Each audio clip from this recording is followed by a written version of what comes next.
Usiku wa saa 8, Baraka alikuwa amelala peke yake chumbani. Ghafla simu yake ilianza kuita. Namba ilikuwa ngeni. Alisita kupokea, lakini baada ya muda akaamua kupokea. Hello? Kimya. Hakuna aliyesema chochote. Akataka kukata simu, lakini kabla hajakata, alisikia sauti ya chini sana. Angalia nyuma yako. Baraka aligeuka haraka, lakini hakukuwa na mtu. Alijicheka kidogo, akadhani ni utani, lakini simu ilikatika yenyewe. Dakika chache baadaye, simu iliita tena. Namba ile ile. Safari hii hakutaka kupokea, lakini simu iliendelea kuita mpaka akaamua kuichukua tena. Unachelewa, sauti ile ilisema. Moyo wake ulianza kupiga kwa nguvu. Unamaanisha nini? Aliuliza kwa hofu.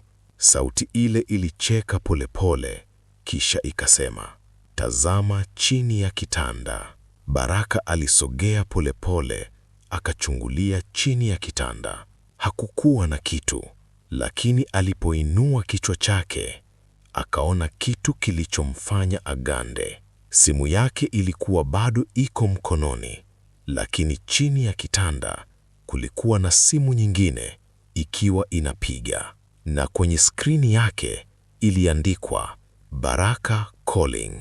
Ghafla, mkono mweusi ulitoka chini ya kitanda na kumvuta Baraka kwa nguvu chini. Simu ikaanguka chini. Chumba kikawa kimya kabisa.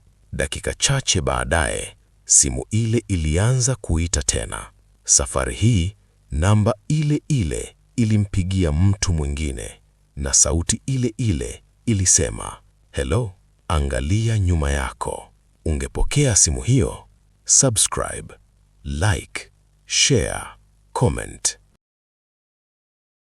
Baraka aliganda pale pale. Simu yake ilikuwa bado mkononi, lakini chini ya kitanda kulikuwa na simu nyingine ikiwaka, na kwenye skrini yake iliandikwa Baraka calling. Moyo wake ulianza kupiga kwa nguvu.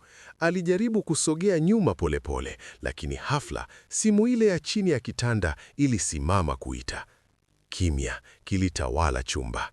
Baraka alijaribu kujipa ujasiri. Akainama tena polepole kuangalia chini ya kitanda. Safari hii hakukuwa na simu, hakukuwa na kitu chochote. Alishtuka. Niliona nini sasa hivi? Alijiuliza. Ghafla, simu yake ilianza kuita tena, ile ile namba ngeni. Akiwa na mikono inayotetemeka, akaipokea polepole. Hello? Alisema kwa sauti ya hofu. Sauti ile ilirudi tena, lakini safari hii ilikuwa karibu zaidi, sana. Nilikuambia usichelewe. Baraka aligeuka haraka kuangalia nyuma yake, lakini hakukuwa na mtu. Lakini kabla hajafanya kitu, sauti ile ilisema tena, tazama kioo. Baraka aligeuza macho yake pole pole kuelekea kioo kilichokuwa ukutani, na alipojiona, damu ilimganda, kwa sababu kwenye kioo hakuwa peke yake. Baraka aliona nini kwenye kioo? Unataka part 3? Comment part 3. Baraka alisimama akitetemeka, akilitazama lile kioo ukutani. Ndani ya kioo alionekana yeye, lakini hakukuwa peke yake. Nyuma yake kulikuwa na kivuli kimesimama kimya, kirefu, cheusi, kisicho na uso. Baraka aligeuka haraka kuangalia nyuma yake, lakini hakukuwa na mtu. Alirudisha macho yake kwenye kioo. Kivuli kile bado kilikuwepo, na safari hii kilianza kusogea polepole kuelekea kwake. Moyo wake ulianza kupiga kwa nguvu. Ni nini hiki? Alinong'ona kwa hofu. Ghafla, kivuli kile ndani ya kioo kilinyanyua mkono wake polepole, lakini Baraka hakunyanyua mkono wake. Alirudi nyuma hatua moja, lakini kivuli kile hakikusogea nyuma. Kiliendelea kusogea mbele, kama kinatoka ndani ya kioo. Kioo kilianza kutoa nyufa ndogo ndogo, crack, crack. Na kabla hajakimbia, Mkono mweusi ulitoka moja kwa moja ndani ya kioo, ukielekea kwake. Baraka alipiga kelele, lakini sauti yake ilizama ndani ya chumba. Simu yake ikaanguka chini, na skrini yake ikaanza kuwaka yenyewe. Incoming call. Nani alikuwa akimpigia sasa? Nani alikuwa akimpigia sasa? Unataka part 4? Comment part 4 juu. Baraka alirudi nyuma haraka, akilitazama lile kioo lililokuwa linapasuka. Crack, crack, crack.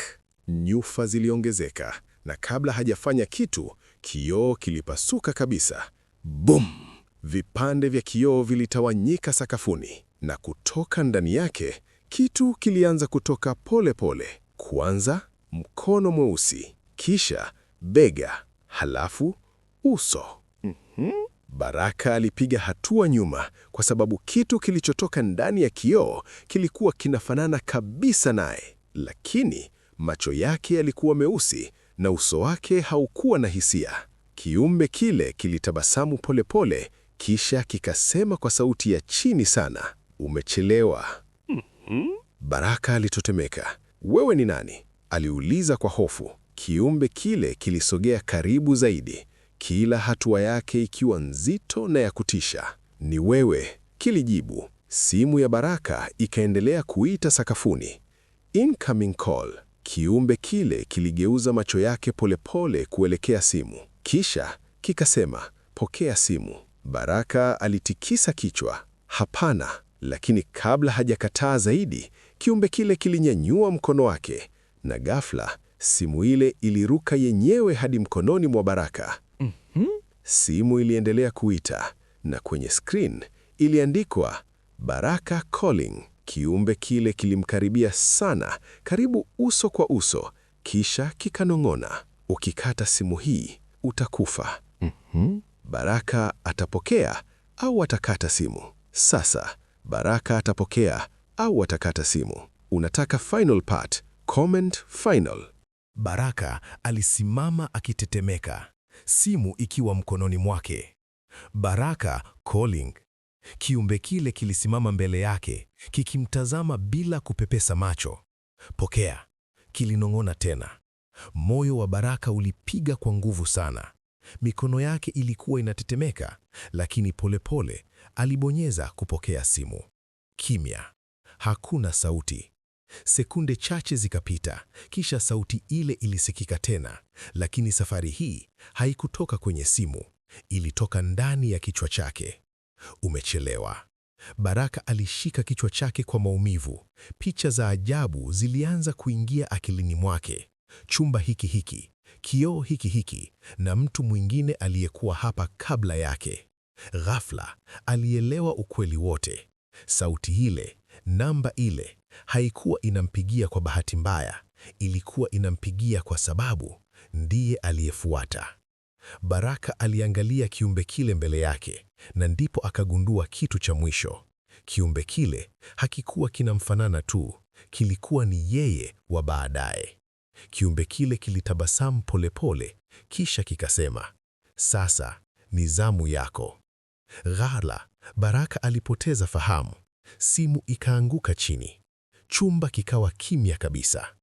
Dakika chache baadaye, simu ile ilianza kuita tena. Incoming call. Safari hii ilikuwa inapigia mtu mwingine, na sauti ile ile ilisikika. "Hello, angalia nyuma yako." Ungepokea simu hiyo au ungeikata? P.